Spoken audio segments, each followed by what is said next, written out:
사도 요한을 우리 사랑의 사도라고 말합니다. 예수님의 제자들 12명 중에 속사도들이 12명인데 그 중에서 10대의 제자가 된 친구는 사도 요한밖에 없어요. 가슴이 말랑말랑할 때, 세상 때가 타지 않았을 때 예수님을 10대에 만났어요. 제자가 됐어요. 그리고 제자들 중에 가장 오래 살았지요. 그의 서신을 보게 되면 예수님에 대한 사랑이, 하나님에 대한 사랑이 절절히 묻어 있습니다. 그 묻어 있는 것 중에 가장 많이 묻어 있는 것이 요한일서입니다. 교회에서 일생 동안 많이 듣는 용어 중에 하나가 사랑이라는 단어입니다. 왜 그러냐면 교회의 본질, 하나님의 본질 그 자체가 사랑이기 때문입니다. 구약의 10계명을 갖다가 우리는 하나님의 사랑과 이웃사랑으로 구분을 합니다. 그리고 나서 우리는 그 한마디로 단어로 요약하라고 하면 사랑이란 단어로 성경을 요약할 수가 있습니다. 그러면 성경의 핵심 구조는 뭐냐? 요한복음 3장 16절을 말합니다. 하나님이 세상을 이처럼 사랑하사 독생자를 주셨으니 이는 저를 믿는 자마다 멸망하지 않고 영생을 얻게 하려 하십니다. 이것이 성경의 핵심 주제입니다. 하나님이 이 세상을 너무 사랑하셔서 자신의 하나밖에 없는 독생자를 우리에게 보내주셨고 그 독생자 예수 그리스도를 믿을 때 우리는 멸망치 않고 영생을 주시겠다는 언약의 말씀입니다. 그래서 예수님께서는 하나님이 세상을 너무 사랑해서 예수님을 보내주셨고 이 땅에 오셔서 공생의 3년을 사시다가 마지막 공생의 클라이막스인 십자가를 지시고 그 다음에 죽으시고 부활하시고 승천하시고 다시 재림하실 것을 약속하시고 심판의 왕으로 심판하실 것을 분명히 말씀해 주셨습니다. 예수님의 사역의 가장 중요한 클라이막스 정점은 뭐냐면 십자가 사건이죠. 이 십자가 사건은 두 가지 기능이 있습니다. 사랑과 용서의 기능이 있죠. 하나님이 우리를 너무 사랑하셨죠. 그 사랑을 예수님은 십자가에서 보여주셨고요. 그리고 우리들의 죄를 그는 십자가에서 다 용서해 주셨지요. 그래서 사랑과 용서의 이 기능이 사실 교회의 핵심 기능입니다. 우리가 이 사순절에 회복해야 될 것은 뭐 많이 있겠지만 십자가의 기능이 회복이 돼야 됩니다. 할렐루야. 십자가의 기능만 회복이 되면 그 속에서 영원한 생명의 역사가 흘러가기 때문에 그렇습니다. 그러면 오늘 어떻게 하면 하나님을 사랑할 것인가? 첫째로 예수님을 하나님의 아들로 신뢰해야 돼요. 아멘. 우리가 4장 2절 3절 말씀을 좀 읽어보면 이로써 너희가 하나님의 영을 알지니 곧 예수 그리스도께서 육체로 오신 것을 시인하는 영마다 하나님께 속한 것이요 예수를 시인하지 아니하는 영마다 하나님께 속한 것이 아니니 이것이 곧 적그리스도 영이니라. 예수님이 육체로 오신 것을 시인하고 믿는 사람들이 누구에게 속했어요? 하나님께 속한 자들입니다. 하나님께 속한 자들은 예수님께서 이 땅에 육체로 오신 것을 믿는 사람들이에요. 믿고 시인하는 사람들이 하나님께 속한 사람들이고 예수님이 육체로 오신 것을 거부하고 믿지 않는 사람들은 적그리스도의 영이다. 할렐루야. 그래서 예수님을 하나님의 아들로 시인해야 돼요. 2000년 전에 우리 가운데 오셨던 예수님은 하나님의 아들이다. 이 사실을 시인할 때 하나님의 사랑이 시작이 되는 것입니다. 사도 요한은 제자들 중에 가장 오래 살았지요. 베드로와 바울이 67년, 68년에 순교를 했습니다.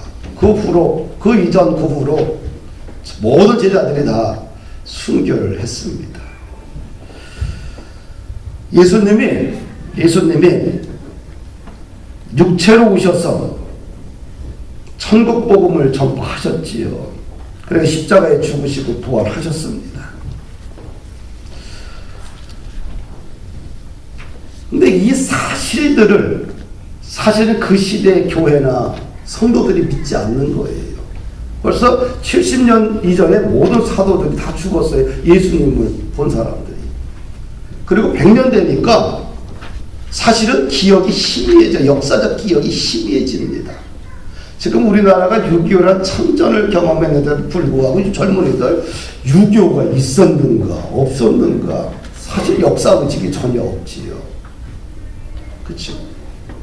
북에서 침략을 했는지 남이 침략을 했는지 미국과 중국의 두 나라가 전쟁이었는지 전혀 몰라요. 마찬가지로 100년 되니까요 복음이 희미해집니다. 그러면서 이단 사상들이 퍼지기 시작하는 거지요. 어떻게 육체로 오신 분이 우리의 신이 될 수 있겠느냐. 육은 물질은 악한데 영은 선한데 그러면 육체로 오셨다는 역사적 예수에 대해서 사람들이 거부하고 이 말씀을 받아들이지 않는 거예요. 신은 인간의 몸으로 올 수 없다는 거지요. 이것이 1세기 초대교회에 퍼졌던 가장 강력한 이단 사상입니다. 그러면서 교회가 쑥대밭이 됐지요. 기독교의 신앙이 희미해지고 믿음이 허물어져가는 그 안타까운 현실을 바라보면서 노사도는 절규하면서 요한 1서를 쓴 것입니다. 요한 1서 1장 1절에 이렇게 써요. 태초부터 있는 생명의 말씀에 관하여는 우리가 들은 바요 눈으로 본 바요 자세히 보고 우리의 손으로 만진 바라. 이 생명이 나타내신 바 된지라. 이 영원한 생명을 우리가 보았고 증언하여 너에게 전하노니 이는 아버지와 함께 계시다가 우리에게 나타나신 바 된 것이라. 우리가 보고 들은 바를 너희에게 전하면 너희로 우리와 사귐이 있게 하려 함이니 우리의 사귐은 아버지와 그의 아들 예수 그리스도와 더불어 누림이라. 우리가 이것을 쓰면 우리의 기쁨이 충만하게 하려 함이라. 노사도에 절규합니다. 내가 들었다는 겁니다. 내 귀로 들었고 내 눈으로 보았고 내 손으로 만졌는데 그분이 뭐냐 누구냐. 태초부터 계셨던 생명 대신 예수 그리스도라는 거예요. 할렐루야. 육체로 오신 그분을 보았고 만졌고 눈으로 보았다는 거예요. 이 영원한 생명, 이 영원한 진리를 너희에게 증언한다는 겁니다. 이 사순절을 통해서 우리가 종교인으로 살 것이냐 신앙인으로 살 것이냐는 우리가 구분점에서 우리가 종교인을 좀 거부하고 신앙인의 삶을 걸어가야 됩니다. 우리가 예수님을 종교로 받아들일 것이냐 신앙으로 받아들일 것이냐 선택의 문제지요. 종교란 개념은 이 땅에 있는 모든 종교들 중에 그냥 기독교는 하나의 종교에 불과합니다.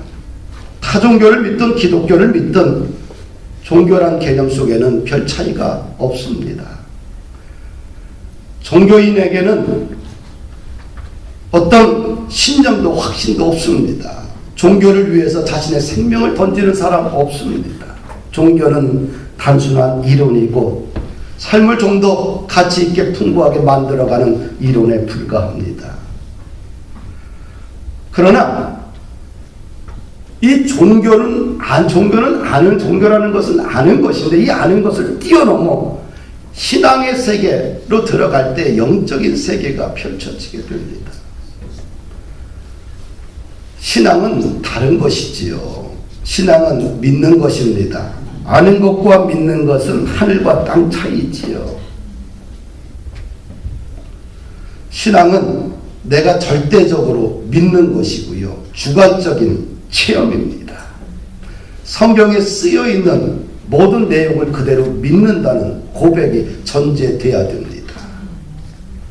그래서 예수님께서 육체로 오셨고 3년 6개월 동안 공생애를 하시고 십자가에서 죽으시고 부활하시고 승천하시고 재림하실 것을 약속하셨고 나중에 최후 심판의 왕으로 심판하실 것을 말씀해 주신 모든 사건들을 다 믿는 것입니다. 그래서 그 예수님을 믿으면 구원받고 영생을 선물로 받는다는 사실을 믿는 것, 이것이 신앙입니다. 기독교는 종교가 아니지요. 기독교는 신앙입니다. 종교는 그냥 아는 것뿐이에요. 불교를 알듯이, 이슬람을 알듯이 아는 것. 그러나 신앙이라는 것은 아는 것이 아니라 아는 것을 전제로 해서 뛰어넘어 주관적으로 내가 믿고 확신하고 내 생명을 거는 것이 신앙입니다. 신앙이라는 것은 하나님께서 보내신 예수 그리스도를 믿는 것이 신앙입니다. 그래서 하나님의 사랑하는 길이 뭐냐? 간단합니다. 우리가 예수를 구주로 시인하고 고백해야 돼요. 두 번째는 서로 사랑하며 살아야 됩니다. 신앙의 본질은 사랑이지요. 하나님의 속성도 사랑이고요. 사랑할 때 하나님을 더욱 깊이 알게 됩니다. 오늘 본문의 7절 8절 보니까 사랑하는 자들아 우리가 서로 사랑하자. 사랑은 하나님께 속한 것이니 사랑하는 자마다 하나님으로부터 나와서 하나님을 알고 사랑하지 않으면 하나님을 알지도 못한다. 사랑할 때 누구를 알아요? 하나님을 안다는 거지요. 사랑할 때 하나님께 속한 자녀가 된다는 것입니다. 할렐루야. 그럼 하나님의 사랑은 어떤 사랑이냐? 9절 10절 말씀을 함께 좀 읽어보십시다. 하나님의 사랑이 우리에게 이렇게 나타난 바 되었으니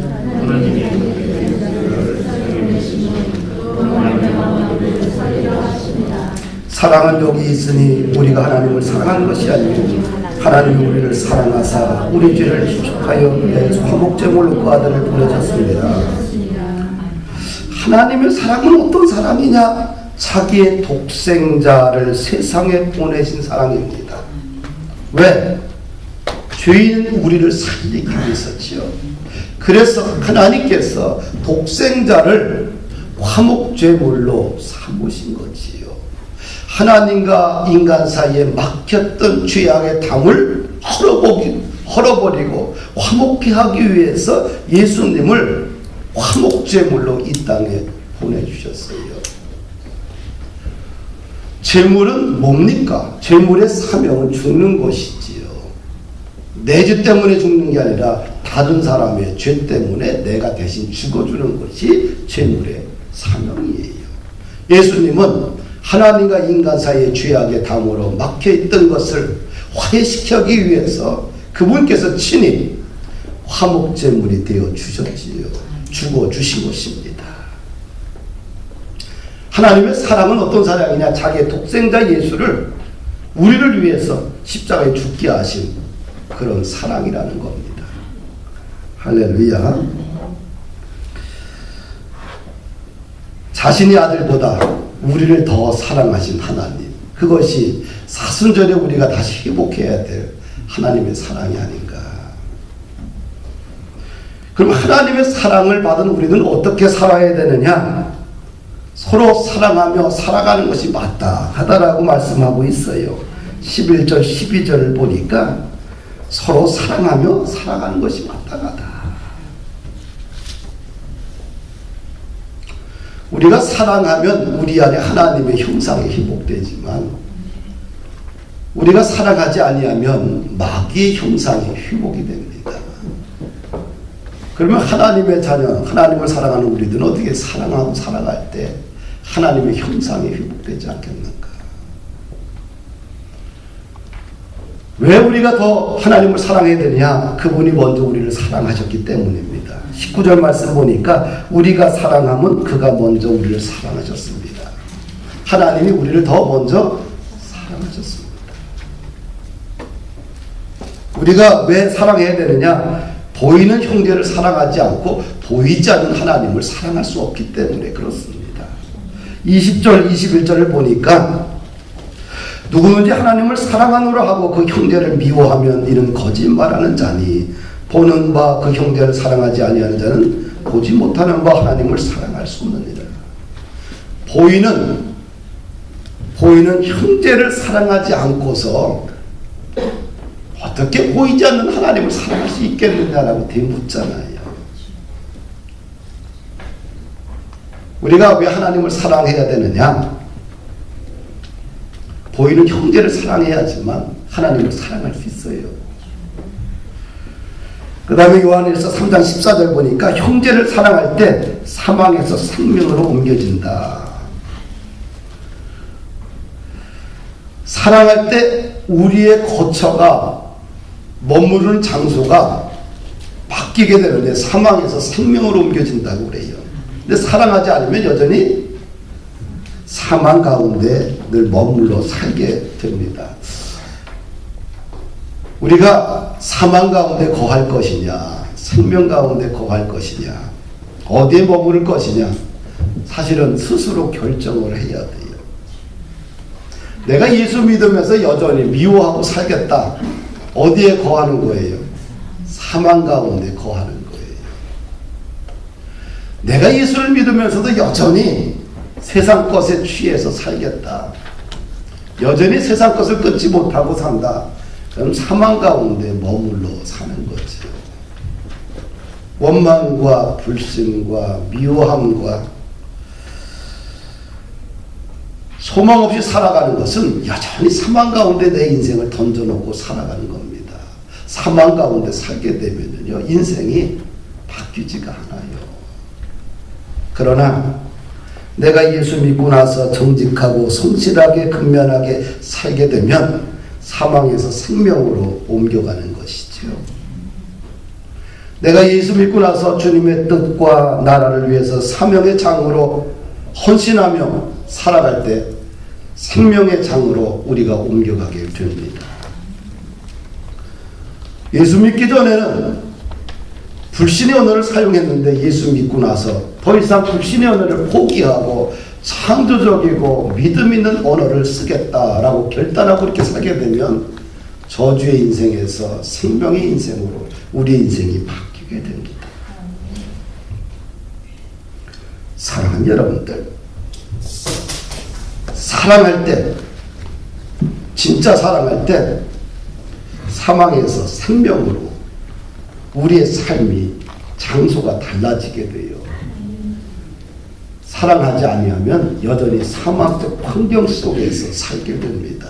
그것이 지옥이에요. 꼭 죽어서 유황불이 타는 곳에 들어가서 있을 때만 심판이 아니라 이 땅에 살면서 사망적 환경을 버리지 못하고 거기서 머물며 거기서 원망하며 거기서 씨름하며 살아가는 것이 지옥인 거예요. 그러나 이런 사망적 환경을 버리고 생명적 환경으로 위해 삶을 바꿔놓게 되면 그게 이 땅에서 누리는 또 다른 천국 아니겠어요? 주님이 요구하시는 형제 사랑의 수준은 목숨까지도 버리는 수준이잖아요. 그렇죠? 16절 보니까 목숨까지도. 우리를 위해서 예수님께서 목숨도 버렸는데 너희도 형제를 위해서 목숨까지 좀 버려라.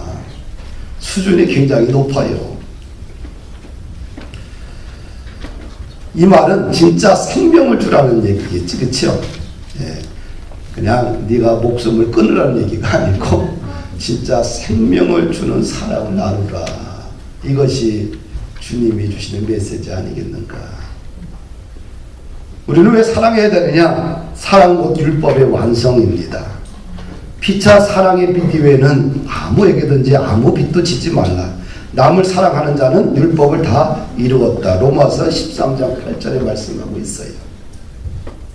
그러면서 사랑은 율법의 완성입니다. 우리가 집을 짓잖아요. 기초석도 좋고요. 기둥도 잘 세우고 내부를 기가 막히게 잘 꾸몄어요. 그런데 뚜껑을 덮지 않으면 그 집은 영원히 미완성인 상태지요. 뚜껑을 좀 덮어야 돼. 그래야지만 그 집으로서 기능을 감당할 수 있고 사용할 수가 있지요. 사랑을, 다른 건 다 돼도 사랑만큼은 저 미워하는 사람을 용서하지 않겠다. 그러면 율법의 완성을 못하는 거죠. 뚜껑을 못 덮는 미완성의 인생이 되고 맙니다. 그 미완성의 인생은 그 안에서 행복을 누리지 못하잖아요. 집을 다 져놓고 나서 뚜껑을 못 덮어봐요. 지붕을 덮지 못해봐요. 그 안에 거주할 수 없잖아요. 거주하더라도 비바람을 맞아야 되고 먼지가 들어오고요. 금방 내부가 다 황폐해져 버리잖아요. 우리가 인생을 살면서 마지막 뚜껑을 덮어야 돼요. 그것이 뭘까요? 사랑, 서로 사랑하며 사는 것이다. 야고보 사도도 동일한 말씀을 해요. 내 형제들아, 만일 사람이 믿음이 있노라 하고 행함이 없으면 무슨 유익이 있으리요?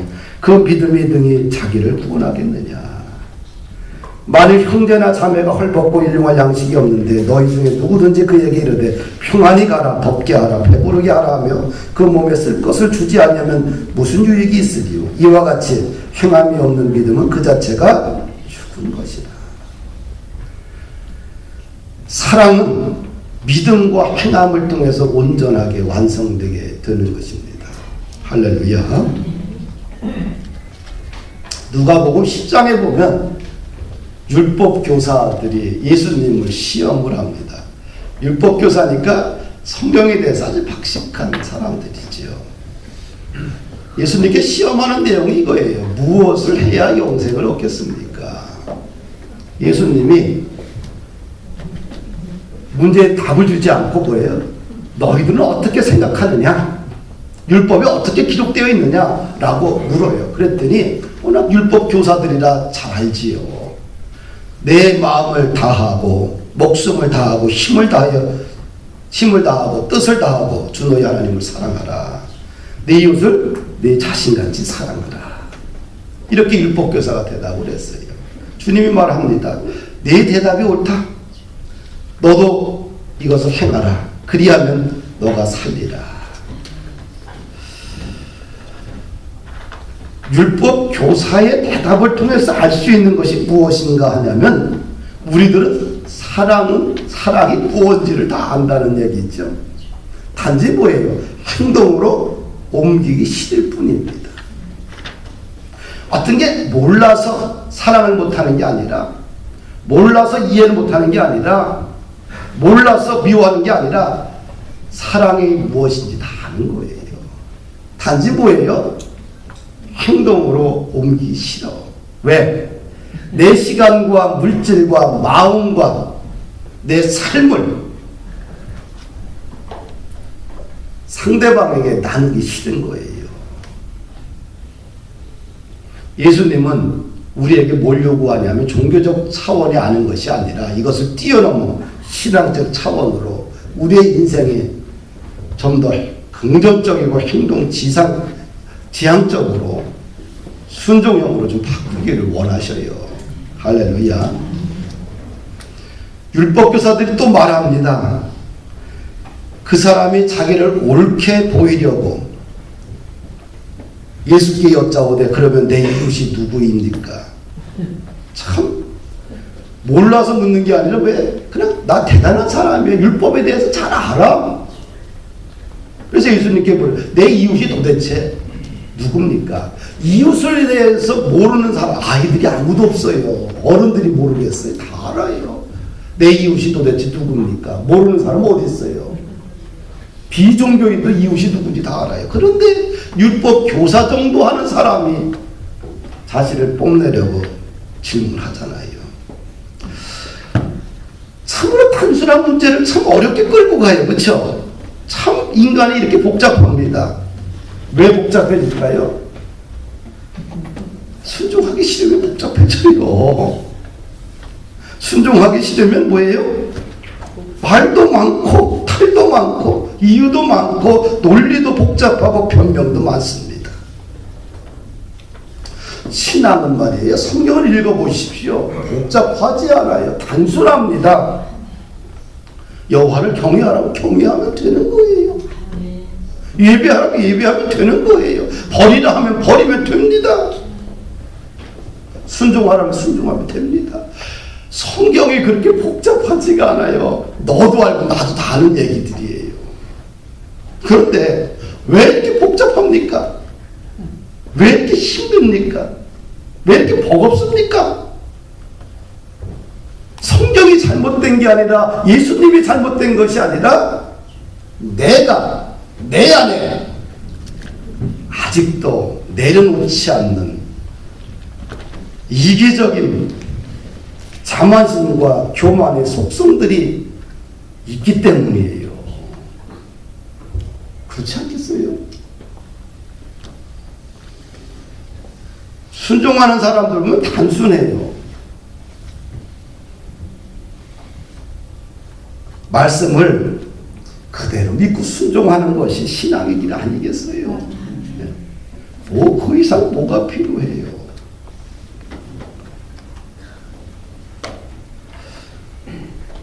예수님이 율법교사들에게 이제 예를 들어서 더 구체적으로 설명을 합니다. 한 사람이 어떤 사람이 여리고를 예루살렘에서 여리고를 가다가 큰 불을 만났어요. 근데 옷이 다 벗겨지고 거의 죽고 가고 있어요. 근데 그 모습을 누가 봐요? 제사장이 보고 피해갑니다. 제사장이. 오늘날은 뭐예요? 목사들이. 조금 있다 보니까 레위인도 피하. 이건 종교인들이에요. 교회에서 일하는. 율법을 가지고 일하는 사람들. 레위인도 피해가요. 그런데 전혀 관계없는 사마리아인이 여행하다가 지나가다 보니까 죽어가는 사람이 있거든요. 그 사람의 상처를 갖다 싸매고 자기의 나귀에 태우고 주막에 데려가서 간호를 해요. 그리고 떠나면서 내가 다시 돌아올 텐데 돈 들어가는 건 내가 다 계산할 거니까 주막 주인에게 잘 보살펴달라 부탁을 또 해요. 주님이 율법교사들에게 질문을 하잖아요. 이 세 사람 중에 누가 강도 만난 자의 이웃이 되느냐. 뭐라고 얘기를 해요? 자비를 베푼 사람입니다. 너희도 가서 이와 같이 하라. 이렇게 기독교는 믿음과 행함의 기둥으로 실천을 지향하는 아주 실천 지향적인 공동체가 기독교입니다. 기독교가 들어가게 되면은요, 이론만 들어간 게 아니라 이론과 실천이 들어가요. 그래서 직접적으로 학교가 세워지고요, 병원이 세워지고요, 사회에 여러 가지 필요한 부분들을 만들어가면서 합니다. 기독교는 이론만의 종교가 아니에요. 이론의 기초 위에 강력한 실천적 행동을 지향하는 바로 그것이 기독교의 모습입니다. 이론만 있으면 공허하잖아요. 이론 위에 실천이 있을 때 생명의 역사가 흘러가지 않는가. 세 번째로 하나님을 사랑하는 길이 있는데요. 계명을 지키는 것입니다. 따라합시다. 계명을 지키자. 요한일서 5장 2절 말씀을 한번 읽어볼까요? 한 장 더 넘겨서 우리가 하나님을 사랑하고 그의 계명들을 지킬 때에 이로써 우리가 하나님의 자녀를 사랑하는 줄을 알고 하나님을 사랑하는 것은 이것이니 우리가 그의 계명들을 지키는 것이라. 그의 계명들은 무거운 것이 아니로다. 하나님을 사랑하게 되고 그 다음에 그의 계명을 지키는데 그 계명을 지키는 것이 무겁다 가볍다? 가볍다. 근데 왜 하나님의 말씀과 계명을 지키는 것이 그렇게 무겁게 느껴질까요? 그 이유는 뭘까요? 사랑에 대한 강도가, 온도가 약해져서 그래요. 사랑에 대한 온도, 하나님을 향한 사랑의 온도가 높으면 너무 뜨거워서 달려가요. 땅끝까지. 그리고 생명을 갖다가 드려요. 누가 순교할까요? 사랑의 온도가 너무 뜨거운 사람은 순교까지 하는 거예요. 사랑의 온도가 약하면 절대로 자신의 생명 주지 않아. 자기 가지고 있는 하나님 주신 조그만 것도 주지 않아요. 사랑의 온도의 차이입니다. 사랑의 온도가 높으면 말씀을 지키는 것이 버거운 것이 아니에요. 사랑이 식으면 모든 것이 힘들고 버겁고 어렵고 힘들다. 교회에 대한 사랑이 식어보십시오. 그럼 어떻게 될까요? 봉사도 버겁습니다. 예배 생활 참 힘듭니다. 헌금 생활 더더욱 어려워요. 사랑의 온도가 떨어지게 되면 다 힘든 거예요. 부부관계도 사랑의 온도가 떨어지면 이기심이 발동합니다. 내가 더 중요해요. 상대방이 보이질 않아요. 사랑의 온도의 차이예요. 사랑의 온도를 한번 집에 가서 부부간에 한번 체크 좀 해보셔요. 우리 부부 온도가 뜨거운가 식었는가. 사랑의 온도가 높으면은요 거리도 문제가 되지 않아요.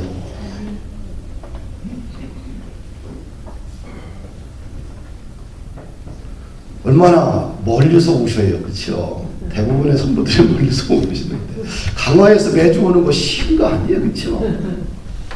그 강화에서 또 한참 들어가는데 무슨 온도 때문에 견뎌요?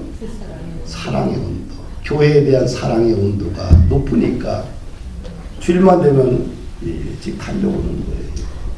사랑의 온도가 높으면 거리도 환경도 사람도 문제가 되지 않아요. 근데 사랑의 온도가 주님을 사랑하는 사랑의 온도가 떨어지면 모든 것이 다 버거워요. 힘들어지고 괴롭고 갈등이 생기고 마음이 고민거리가 많아져요. 말씀을 정리합니다. 사순절을 통해서 좀 하나님을 좀 사랑하자. 또 우리에게 맡겨진 주변의 모든 영혼들을 좀 사랑하자. 그러려면 사랑의 온도를 좀 높이자. 네. 사랑의 온도가 진짜 높을 때 진짜 마음이 부유해지고요. 행복해져요. 사랑하는 여러분들. 진짜 사랑할 때 사망에서 생명으로 우리의 삶의 자리가 바뀌게 됩니다. 할렐루야. 한 주간 승리하시고요. 또 사랑하며 사십시다.